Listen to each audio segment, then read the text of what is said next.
King Charles has openly declared that the elites must launch a vast military-style campaign to combat climate change, while calling for nothing less than a complete rewiring of the global economy.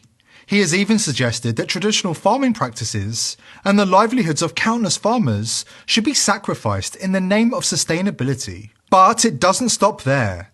Charles has a deeply troubling history of associating with questionable figures, including his well-documented relationships with Jimmy Savile and Lord Mountbatten, both of whom were later exposed as predatory paedophiles of the worst kind. And yet, Charles's supporters continue to bend over backwards to defend the indefensible. Now, the king has gone even further.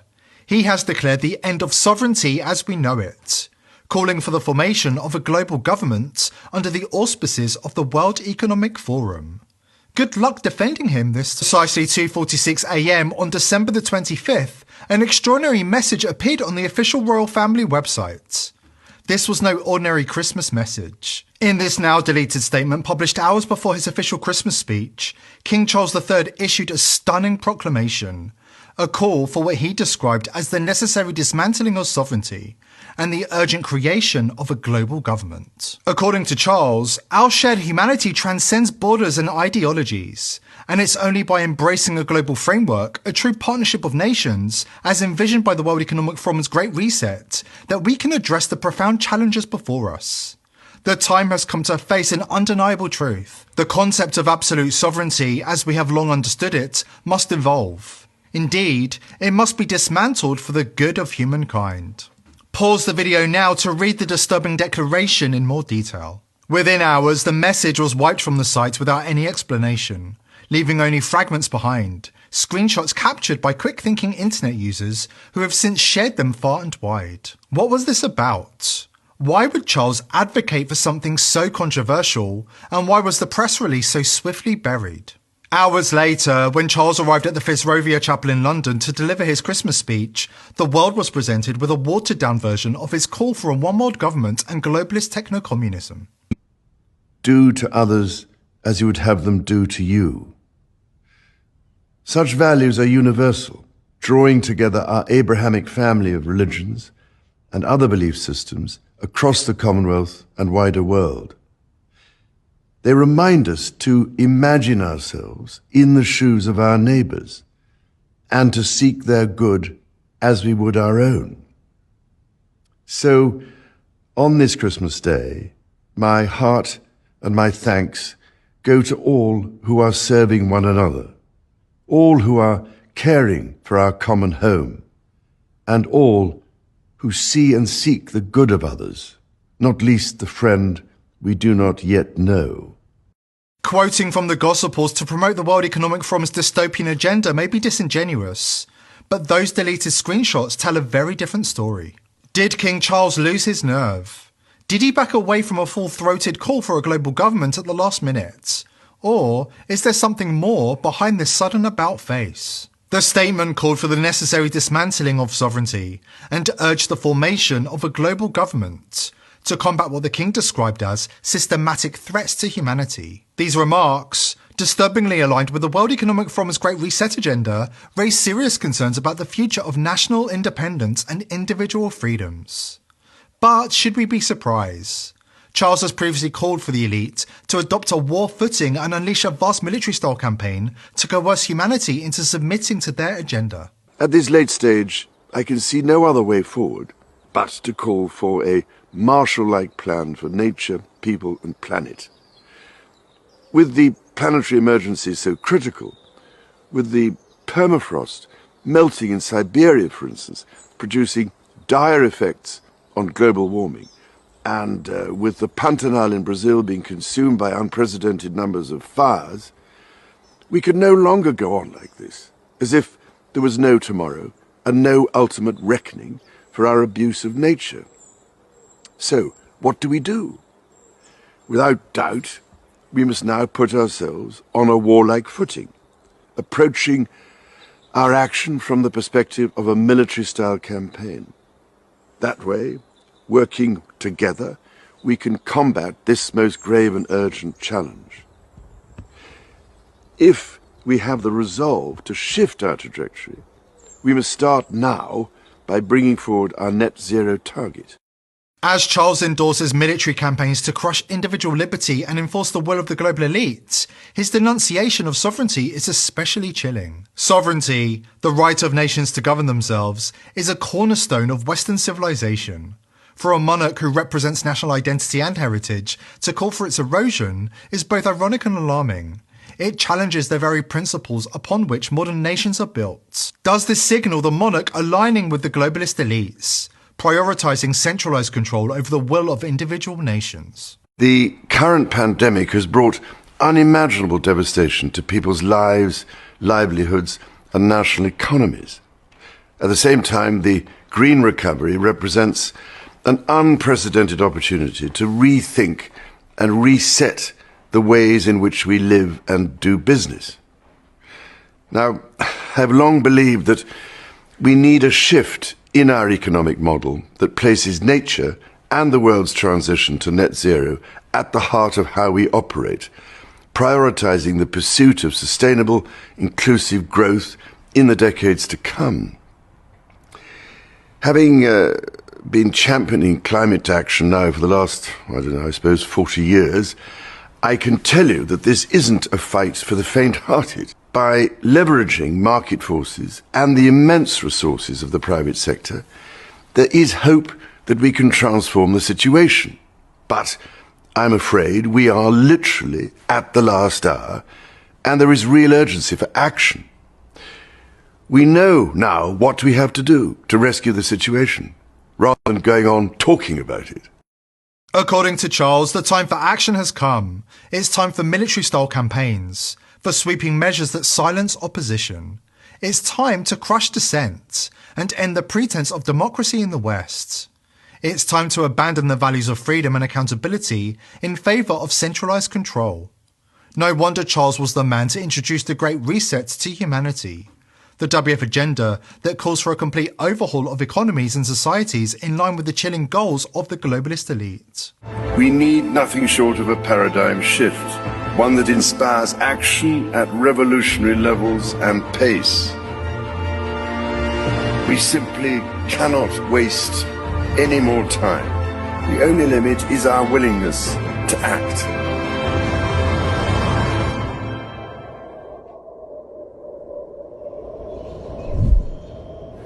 And the time to act is now. Is the deleted Christmas message, brazenly calling for a one-world government, a glimpse into a future shaped by the elite? And if so, why is it being hidden from the public?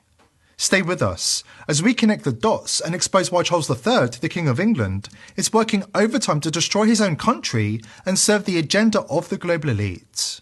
Here's a hint. He's got more than a few skeletons in his closet. Make no mistake, the global elite are rallying their forces, preparing to launch a major anti-democratic push to seize total power and silence the voices of the people. Major international globalists have begun singing from the same hymn sheet, with globalist bulldog Pope Francis joining King Charles this Christmas in demanding the urgent formation of a global government. In the United States, blatant efforts to undermine the Constitution are happening in plain sight, with treachery and sedition becoming synonymous with the actions of the Democratic Party. Mainstream outlet The Hill is calling for an insurrection, demanding that Congress misuse the 14th Amendment to block the duly elected president-elect from taking office in January. Echoing King Charles's call for a military-style campaign, Democratic Rep Jamie Raskin explains the deep state are prepared to create civil war conditions to destroy the voice of the people. What can be put into the Constitution can slip away from you very quickly. And the greatest example going on right now before our very eyes is Section 3 of the 14th Amendment, which they're just disappearing with a magic wand, as if it doesn't exist, even though it could not be clearer what it's stating. And so, they want to kick it to Congress. So it's going to be up to us on January 6, 2025, to tell the rampaging Trump mobs that he's disqualified. And then we need bodyguards for everybody in civil war conditions, all because the 9 justices, not all of them, but these justices who have not many cases to look at every year, not that much work to do, a huge staff, great protection, simply do not want to do their job. What do these globalist sellouts and internationalist radicals have in common? According to insiders, they're all compromised.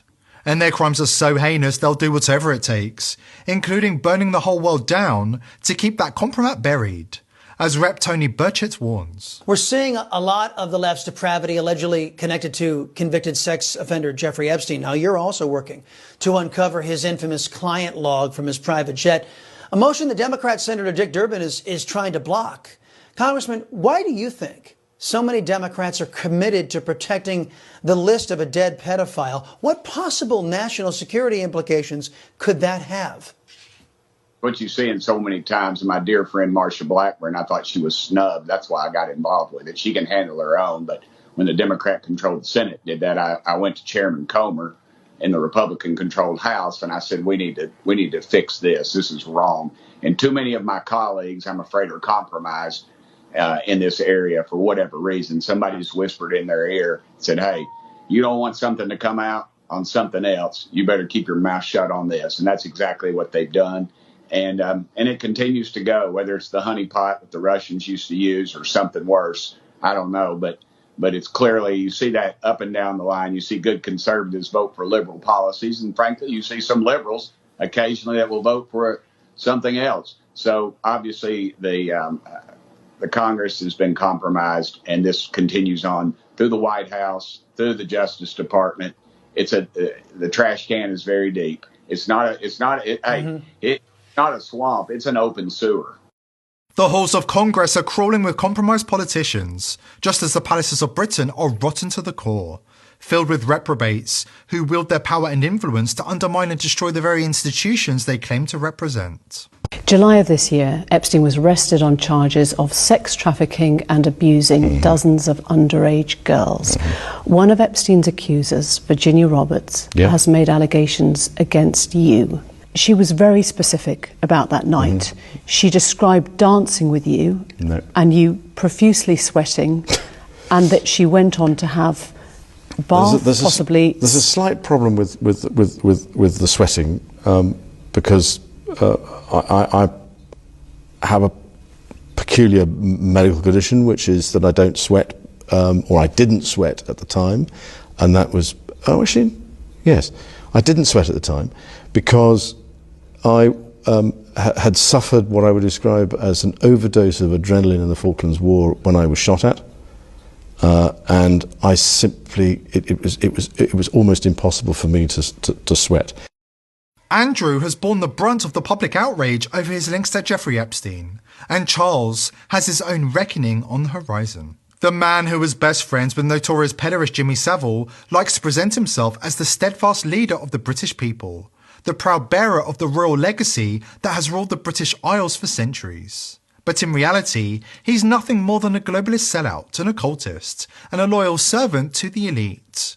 When they say jump, Charles doesn't hesitate. He asks how high. What does Charles have to hide? A mountain of evidence linking him and senior members of the royal family to institutionalised child abuse, according to whistleblowers. King Charles has been implicated in a massive decades-old paedophile ring at an elite British boarding school, according to revelations by a former student and whistleblower, who has blown the lid off the horrific scale of the elite's chosen vice. Aldenham School is run by the self-declared worshipful company of brewers, an ancient and deeply creepy group who take young children to initiation ceremonies at Brewers Hall, where they are abused and tortured. Brewers Hall in Hertfordshire just so happens to be the stomping ground for King Charles, with reports detailing visits by Charles and his friends Jimmy Savile and Lord Mountbatten. According to Chris Stevens, an award-winning journalist who attended the school as a boy, children at the elite school are routinely beaten, harassed, raped and driven to suicide. Inevitably with paedophilia, all roads lead to Rome. In this case, Rome's latest incarnation, the British royal family, who, in the words of Stevens, regularly visit Aldenham School to feed on children. As Stevens explains, the vice is so entrenched in British royal family tradition that the entire clan are unable to resist raping anything that smells like a child. Despite credible accusations, the police, judiciary and mainstream media continue to collude to cover up the allegations and stonewall any attempts to justice. Meanwhile, real children are being systematically abused by the elite paedophile ring, and yet no one seems to be doing anything to stop the cycle of pain and suffering that remains central to the agenda of the global elite.